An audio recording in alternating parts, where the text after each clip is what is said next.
আল্লাহ পাকের পরিকল্পনা দেখুন, যে নবী মুহাম্মদ সাল্লাল্লাহু আলাইহি ওয়াসাল্লামকে মক্কা থেকে তাড়িয়ে দিচ্ছে মানুষ, আল্লাহ রাব্বুল আলামিন সেই মক্কা নবীর পায়ের সামনে এনে দিলেন সুবহানাল্লাহ, মাত্র 8 বছরের ব্যবধানে। যে বদর যুদ্ধে মুসলিমদেরকে একদম নিঃশেষ করে দেওয়ার প্ল্যান করা হয়েছে, ওই বদরেই আল্লাহ রাব্বুল আলামিন আবু জেহেলের মৃত্যু লিখে রাখলেন। যে ইউসুফকে কুয়ায় ফেলে দিল তার ভাইরা, সেই ইউসুফকে আল্লাহ পাক সেখান থেকে রাজপ্রাসাদ, সেখান থেকে কারাগার, সেখান থেকে আবার নিয়ে আসলেন মিশরের পলিটিক্যাল পাওয়ার। আল্লাহর পরিকল্পনা। যে ইয়াসরিব একসময় ইহুদিদের দাপটের জায়গা ছিল, ওই ইয়াসরিব মুসলিমদের পরতলগত করলেন আল্লাহ পাক হিজরত করিয়া। বাদশাহ নাজাশী আবিসিনিয়ায়, আমি তো মালয়েশিয়াকে আবিসিনিয়া মনে করি, এখানে মাশাআল্লাহ এরকম পরিবেশ আছে, শান্তিপূর্ণ ইসলামী পরিবেশ। বাদশাহ নাজাশীর এরকম পরিবেশ ছিল।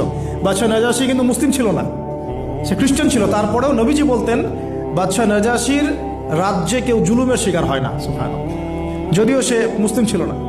ওখানে ইসলাম নিয়ে গেলেন